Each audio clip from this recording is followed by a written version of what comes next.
मैं SC ST अति पिछड़ा हॉस्टल्स में जाने की कोशिश कर रहा था और यहाँ पे सरकार ने रोक रखा है। ये देखिए सामने क्या तमाशा हो रहा है। गेट खोलिए पहले राहुल जी को बाहर निकालने दीजिए, वहां नहीं जाने। हिंदुस्तान में लोकतंत्र नहीं है, सरकार मुझे अंदर नहीं जाने दे रही है। चाहते हैं कि मैं आपसे ना मिलूं, आपकी जो मांगे हैं वो ना उठाऊं, मगर रोका नहीं जा सकता। समझो, आपको भटकाकर, डराकर, दबाकर, आपके ध्यान को इधर उधर करके आपको रोका जाता है। इस देश में आपके लिए कोई जगह नहीं है। 90% के लिए इस देश में कोई रास्ता नहीं है। आप ब्यूरोक्रेसी को देखो, सीनियर ब्यूरोक्रेसी में आपके कितने लोग, जीरो। आप कॉर्पोरेट इंडिया को देखो, कॉर्पोरेट इंडिया में आपके कितने लोग, जीरो। आप हाई कोर्ट देखो, आपके कितने लोग, जीरो। आप एजुकेशन सिस्टम के मालिकों को देखो, मेडिकल सिस्टम के मालिकों को देखो, आपके लोग कितने, जीरो। मगर मनरेगा की लिस्ट निकालो, आपके लोगों से भरी हुई है।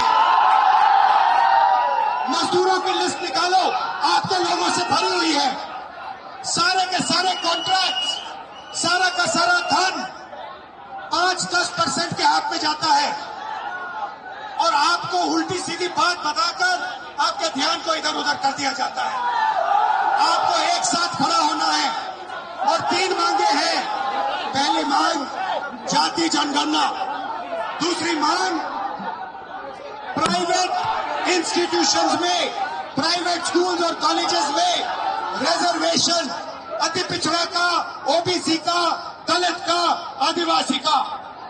तीसरी बात SC ST सब प्लान, जो आपका पैसा है, जो आपको नहीं दिया जाता है, आपको वो दिया जाना चाहिए। ये 3 चीजें कहने में आपसे आया था। और ये बात समझिए, आप एक बात समझिए, बिहार की पुलिस ने अभी मुझे रोकने की कोशिश की, रोक नहीं पाई। पता है क्यों नहीं रोक पाई? नहीं, इसलिए नहीं रोक पाई क्योंकि आपकी शक्ति मेरे पीछे है। आपकी शक्ति मेरे पीछे है, इसलिए कोई, दुनिया की कोई शक्ति उसको रोक नहीं सकती है।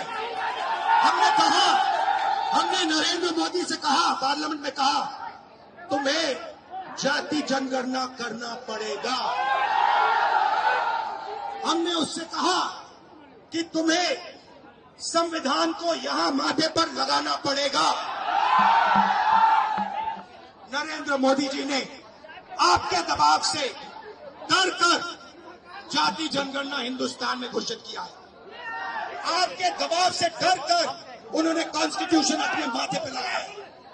मगर वो लोकतंत्र के खिलाफ हैं, संविधान के खिलाफ हैं, जाति जनगणना के खिलाफ हैं। और जो 90% हिंदुस्तान की गरीब आबादी है, अति पिछड़ा, दलित, आदिवासी, माइनॉरिटीज, ये इन सब के खिलाफ है। ये अदानी अंबानी की सरकार है, ये आपकी सरकार नहीं है। आपने इतने प्यार से मेरी बात सुनी, इसके लिए आप सबको दिल से बहुत बहुत धन्यवाद। मैं जानता हूं SC ST अति पिछड़ा हॉस्टल्स में यहाँ क्या होता है। मैं आपको गारंटी देता हूं, जैसे हिंदुस्तान में सरकार आएगी, जैसे ही बिहार में हमारी सरकार आएगी, हम ये सारा का सारा बदल देंगे और आपके लिए जो होना चाहिए वो करके दिखाएंगे। आप सबका बहुत बहुत धन्यवाद। नमस्कार, जय हिंद।